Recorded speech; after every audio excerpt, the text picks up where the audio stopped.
Hello everyone, this is Roli Pandey. This is 8th year PYQ of Hindi Pedagogy for CTET. Start करते हैं।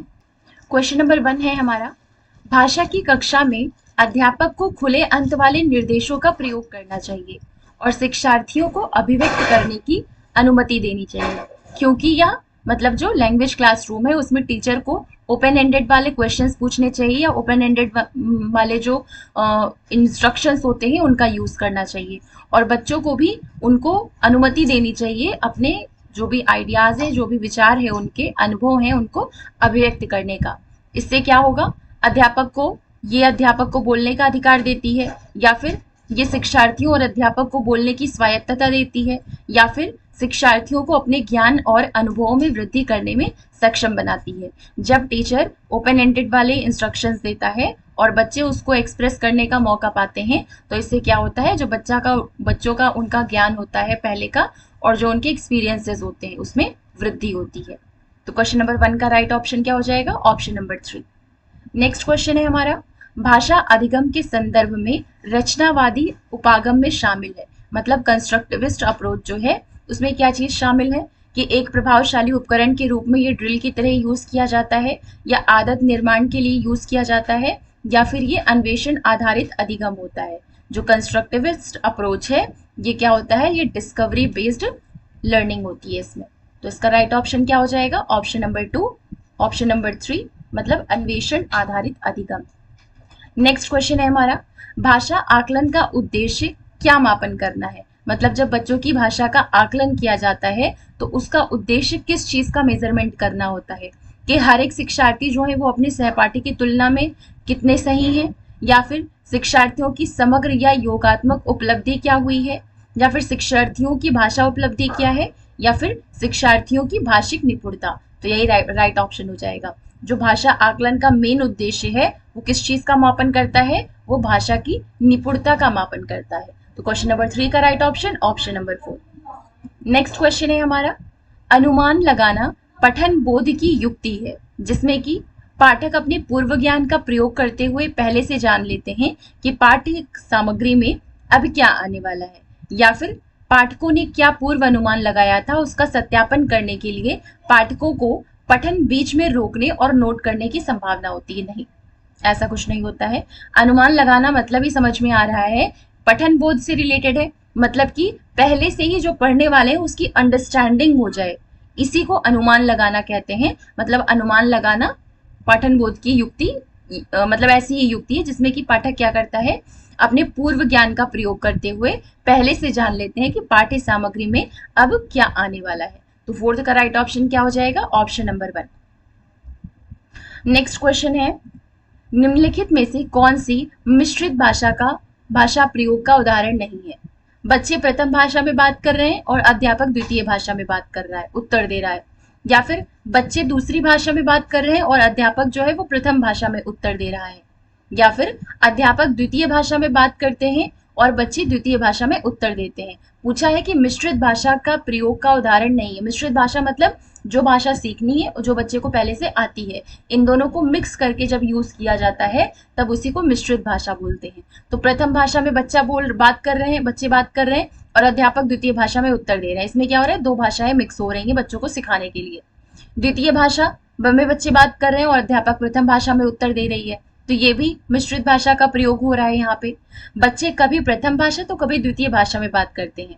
ये भी option ऐसा है जिसमें कि मिश्रित भाषा का प्रयोग हो रहा है, लेकिन ये वाला ऑप्शन ऐसा है जिसमें कि अध्यापक भी दूसरी भाषा में बात कर रहे हैं और बच्चे भी द्वितीय भाषा में बात है। कि जनरली जो डायरेक्ट मेथड होता है उसमें यूज होता है, जिसमें कि जो टारगेट लैंग्वेज होती है, जो भाषा सीखनी है उसी भाषा में बच्चे बात भी कर रहे होते हैं और टीचर उसी में आंसर भी देती है। ऐसा पर्यावरण बनाने के लिए, ऐसा परिवेश बनाने के लिए ऐसा किया जाता है।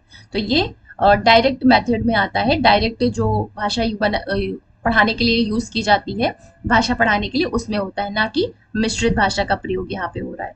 तो पूछा गया था कि कौन सा उदाहरण नहीं है, तो इसका राइट ऑप्शन क्या हो गया, ऑप्शन नंबर 3। नेक्स्ट क्वेश्चन है हमारा, लेखन की किस उपागम को लिखने के द्वारा लिखना सीखने के रूप में जाना जा सकता है। ये किस चीज की बात कर रहा है, जो राइटिंग का प्रोसेस अप्रोच होता है उसके बारे में बात कर रहा है। राइटिंग का जो प्रोसेस अप्रोच होता है, प्रोसेस अप्रोच में क्या होता है, फाइनल राइटिंग जो है हमारी उसको पब्लिश करने के पहले उसकी ड्राफ्टिंग, एडिटिंग, रिवाइजिंग, ये सारी चीजें की जाती हैं, मतलब उसको रफली लिखा जाता है। तो ये किस में आता है? ये आता है लेखन के प्रक्रिया उपागम में, मतलब कि प्रोसेस अप्रोच में। तो सिक्स्थ का राइट ऑप्शन क्या हो गया? Option number 2। नेक्स्ट क्वेश्चन है हमारा, भाषा की कक्षा में पद्य क्या चीज है? पठन, मतलब पद्य का जो पठन है वो बिल्कुल उस तरह से किया जाना चाहिए जैसे कि गद्य पढ़ाया जाता है। तो फिर उसको स्टो मतलब कि पोएट्री फॉर्म में या पोयम के फॉर्म में रखने का मतलब ही क्या हुआ? अगर उसको गद्य की तरह ही पढ़ाया जाए तो ये ऑप्शन गलत हो गया। पढ़ाने से पहले कवि का विस्तृत परिचय देना चाहिए, ये भी नहीं। का पठन समझ, सराहना बोध और आनंद के लिए, यही राइट ऑप्शन हो जाएगा। मतलब कि जो भाषा की कक्षा में पद्य है उसका पठन इसलिए कराया जाता है जिससे कि बच्चे की समझ डेवलप हो, इसके अलावा सराहना की जो बोध है, मतलब कि दूसरों को तारीफ करना, अप्रिसिएशन का जो बोध है वो डेवलप हो, और इससे बच्चे थोड़ा बहुत खुश भी हो, आनंदित हो, इसके लिए भी पद्य का कक्षा में प्रयोग किया जाता है। तो सेवेंथ का राइट ऑप्शन ऑप्शन नंबर 3।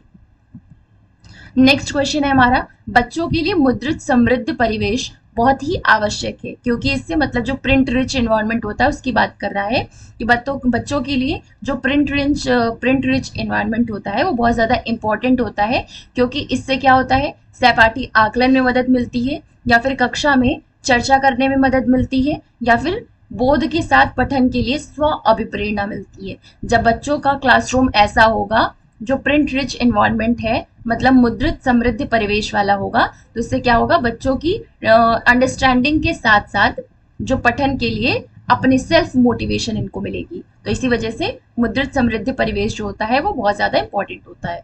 तो एट्थ का right option option number 3। Next question है, पाठ्य पुस्तकों में आकलन के दौरान और अन्य शिक्षण अधिगम सामग्री में औपचारिक रूप से भाषा की प्रयोग की जा रही भाषा कौन सी है? ऐसा कहा जाता है जिस भाषा को सीखनी है उसी भाषा में पाठ्य पुस्तक होनी चाहिए। इसके अलावा आकलन की, जब बच्चों का असेसमेंट करना हो उस टाइम पे भी वही भाषा यूज करनी चाहिए, और अन्य शिक्षण अधिगम सामग्री में भी वो भाषा यूज करनी चाहिए। तो वो कौन सी भाषा होती है? वो निर्देश का माध्यम होता है। नाइन्थ का राइट ऑप्शन मतलब कि ऑप्शन नंबर 2, निर्देश का माध्यम। क्वेश्चन नंबर 10 है हमारा, वह विधि कौन सी है जो भाषा और शारीरिक गतियों के समन्वयन पर आधारित होती है? आप हिंदी की जितनी भी पेडागोजी के क्वेश्चन करें, ध्यान रखिए कि वो सारा सेम टू सेम आपका इंग्लिश पेडागोजी में आता है, बस केवल ट्रांसलेशन होता है। तो ये क्वेश्चन डायरेक्ट उठ करके, मतलब अभी तक मैंने जितने भी क्वेश्चन पढ़ाए हैं वो सारे क्वेश्चन ऐसे हैं जो कि आपकी इंग्लिश पेडागोजी में ट्रांसलेट करके पूछे जा चुके हैं। इस वजह से बहुत ध्यान से हिंदी इंग्लिश पेडागोजी पढ़िए। तो पूछा गया है कि वो विधि कौन सी है जिसमें कि भाषा और शारीरिक गतियों के समन्वयन पर आधारित है, मतलब कोऑर्डिनेशन होता है लैंग्वेज का और फिजिकल मूवमेंट्स का। तो इसको बोलते हैं टोटल फिजिकल रिस्पॉन्स, मतलब कि समग्र भौतिक प्रक्रिया। तो 10th का right option option number 2। Next question है हमारा, निम्नलिखित में से कौन सी गतिविधि लघु कहानी पढ़ते समय पठन के दौरान की गतिविधि होगी? जब लघु कहानी पढ़ रहे हैं उस टाइम पे जो पठन के दौरान, मतलब कि उस पर्टिकुलर कहानी को पढ़ते के टाइम की जो एक्टिविटी है वो कौन सी होगी? शिक्षार्थी कहानी की घटनाओं के बारे में पूर्वानुमानों पर चर्चा करते हैं, या फिर शिक्षार्थी दो दो के जोड़ों में कार्य करते हैं और एक दूसरे को पढ़कर सुनाते हैं। यही राइट ऑप्शन हो जाएगा कि इसमें क्या होता है कि शिक्षार्थी दो दो के पेयर्स में काम कर रहे होते हैं, इसके अलावा एक दूसरे को पढ़कर सुना रहे होते हैं। तो 11th का right option option number 2। Next question है हमारा, पठन और लेखन कौशल का विकास भाषा की कक्षाओं में ही सुधारा जा सकता है या फिर साथ साथ होता है? तो पठन और लेखन मतलब कि रीडिंग और राइटिंग, इन दोनों स्किल्स का जो डेवलपमेंट है वो साथ साथ होता है। कोई भी दो आपसे अगर पूछ लिया जाए तो ये जितने भी आपके स्किल्स हैं, भाषा के कौशल हैं या फिर लैंग्वेज स्किल्स हैं, उन सबका सारे जो होते हैं वो एक दूसरे से संबंधित होते हैं। इसके अलावा सबका विकास भी साथ साथ में होता है। तो कोई भी दो ऑप्शन आपको देकर के पूछ सकता है, आपका राइट ऑप्शन हो जाएगा साथ साथ। तो 13th का right option option number 2। Next question है हमारा, निष्क्रिय शब्द संपदा से क्या तात्पर्य है? वे शब्द जिनका प्रयोग हम तब करते हैं जब उन्हें सुनते और पढ़ते हैं। तो इसका राइट ऑप्शन यही हो जाएगा।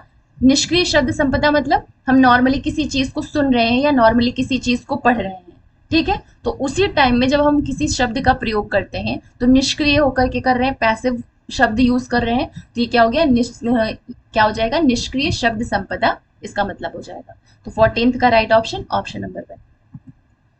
नेक्स्ट क्वेश्चन है हमारा, भाषा शिक्षण की कौन सी युक्ति है जो कि बुनियादी स्तर पर, मतलब कि फंडामेंटल लेवल पर सर्वाधिक रूप से प्रभावशाली, सबसे ज्यादा इफेक्टिव होगी?